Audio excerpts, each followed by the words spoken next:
What's up, everybody? How we doing? Welcome back to the channel. Now listen, as we know, the world of mixed martial arts, the world of the UFC never stops, and therefore I never stop sitting in here like a loser by myself, talking to myself. Yes, that's right, because there's no one else here. I'm just chatting away to a camera like a crazy person. But still, as I say, there's always fight bookings, there's always news, there's always madness. And today, we had a big potential fight booking on the cards with massive ramifications in the welterweight division.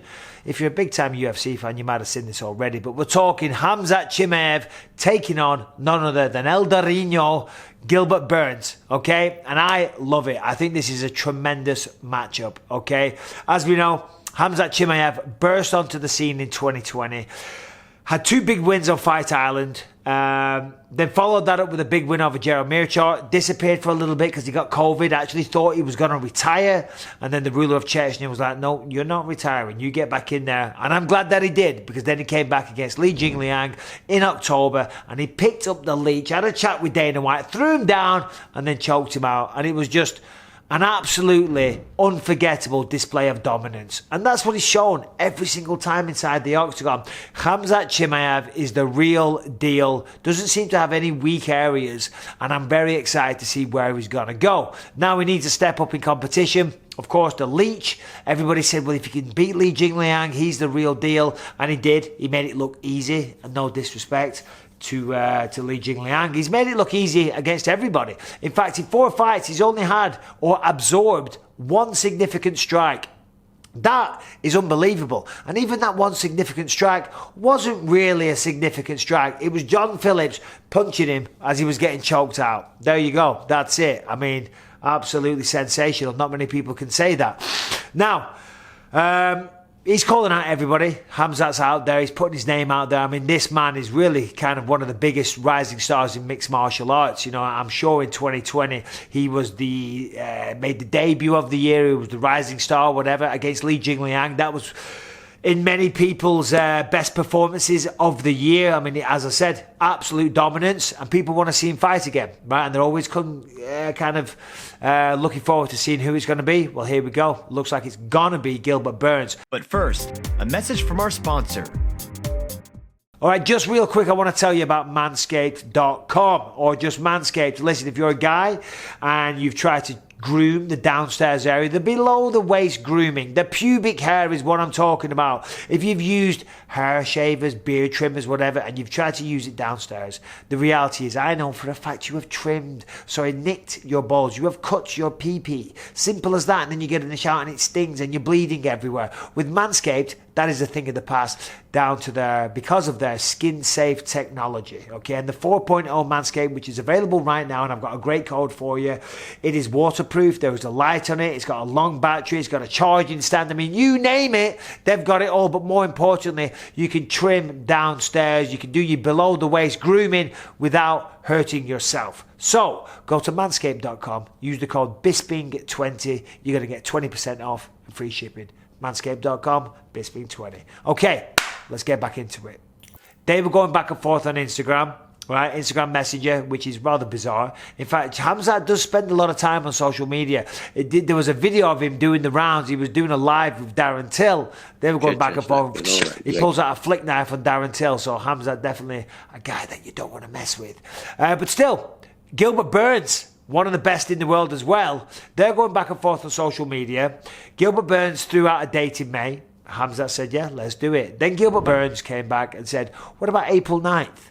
And KHAMZAT said, yes, brother, let's do this. No problem. Let's go. Can't do a KHAMZAT. So there you go. Looks like they're both agreed. And if they're both agreed, then there's a very, very good possibility that this fight is going to be made. Because the UFC do that. They put on the fights we want to see. The only way this isn't going to happen is unless they've already got an idea in mind for KHAMZAT or for Gilbert Burns, something bigger and better. Although it doesn't get much bigger or better for that, because KHAMZAT wants to fight for the belt. He wants to be the champion. Gilbert Burns fought for the belt last year, came up short against Kamaru Usman, rebounded against Stephen Wonderboy Thompson. Okay, so he's still a guy at the top of the food chain, one of the top contenders, a perennial contender, shall we say. So for KHAMZAT Chimaev, there is a lot to play for. This is a massive opportunity for him. But for Gilbert Burns, There's a guy that the fire still burns strongly. The desire to be the champion is still there. He went up against Kamaru Usman, had a sensational opening round, dropped him, looked like he was going to finish Kamaru Usman, but Kamaru weathered the storm and got the knockout or the TKO in the third round. So, but even in that fight, Kamaru Usman, because he trained with Gilbert Burns at length, he knew, don't go to the ground with Gilbert Burns. He's a former Jiu-Jitsu world champion, one of the best Jiu-Jitsu players that we've got in the UFC, so you've got to be careful. And of course, Kamaru knew that because they trained with one another. The reason I bring that up is because if this fight does go up ahead, and by all accounts, they're talking about doing it on UFC 273, which I think will be a sensational co-main event of any pay-per-view or a main event on a fight night. I mean, come on, two big names, two huge names of what a fight will be. It's going to be interesting to see the stylistic approach from both men, because when you look at them both, when you look at KHAMZAT Chimaev, he's a tremendous wrestler. Of course, he's a good mixed martial artist, knocked out Gilbert, and I see him hitting pads, he's fast, he's good. But he's a wrestler first and foremost, and what a wrestler he is. As I said, he's taken everyone down with relative ease, right? There hasn't really been much opposition. That just shows how good his technique is. But do you want to take Gilbert Burns down? Do you want to take a guy that's one of the best in the world at jiu-jitsu, a former world champion, a guy that if you go down to the ground, you're now playing his game? Of course, it's mixed martial arts. You can punch, you can elbow, you can stand up and kick the legs and all this type of stuff. But still, it's still the world of the jiu-jitsu guy if you hit the ground. And it's interesting because is Gilbert Burns going to take KHAMZAT down? He's probably not going to be able to. Listen, if you set up the takedowns with shots, then you can get in nice and deep and you time it well, you can take people down. That's how I used my wrestling when I was fighting. I was never the best wrestler. But jiu-jitsu predominantly is an art for when you're on the ground. There is some takedowns that derive from judo and things like that, and there's some wrestling stuff and there's double legs, but they don't specialize in that. Okay, so jiu-jitsu guys are really good on the ground, but they're not good at getting it there. KHAMZAT specializes in an art which puts people to the ground. You can also use that to stay on your feet. You can use it for anti-wrestling or to defend the takedowns. So I think Gilbert may struggle to get KHAMZAT down to the ground. And what happens then? If KHAMZAT doesn't want to take him down and Gilbert doesn't want to, or can't get him down, should I say, then they're going to fight on the feet. Both men very competent on the feet. Gilbert Burns, trained by Henry Hoof down at Sanford MMA. Tremendous sparring partners down there for one. You're only as good as the people that you train with. That's what they always say, and it's absolutely true. If you want to be good, you've got to train with good people. Gilbert Burns is training with some of the best in the world, and Henry Hooft is a sensational coach. So he's very good on the feet, and I guarantee he's getting better and better all the time. KHAMZAT Chimaev, every time you see him on social media, he's always in some different kind of sports arena. He's on a tennis court, he's on a hockey field. He's very rarely in a gym, but still, when he is on these tennis courts, he's hitting pads and he's hitting them smoothly. He's very, very good. Tends to stick to the basics, but I like that. The fundamentals of what win fights. The jab is sorely underused in mixed martial arts. He has beautiful straight shots. He's got fast hands. He's got good speed, and he's got huge power. As I say, knocked out Gerald Meerschaert in one shot, and Gerald is a tough guy.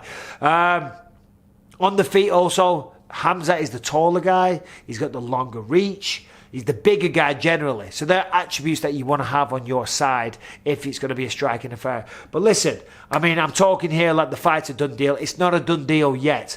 But as I say, with the UFC, the way they operate, if both guys want it, and there's a fan outcry, like I said, there's a really good chance that we see that. So, potentially, UFC 273 co-main event, I'll say, is KHAMZAT Chimaev taking on Gilbert Burns. Yet to see if it becomes formal or not. But sign me up. Take my money. I can't wait for that one. What a fight that is. Anyway, thank you all very much for watching my channel. I'll be back with another video tomorrow. Take care.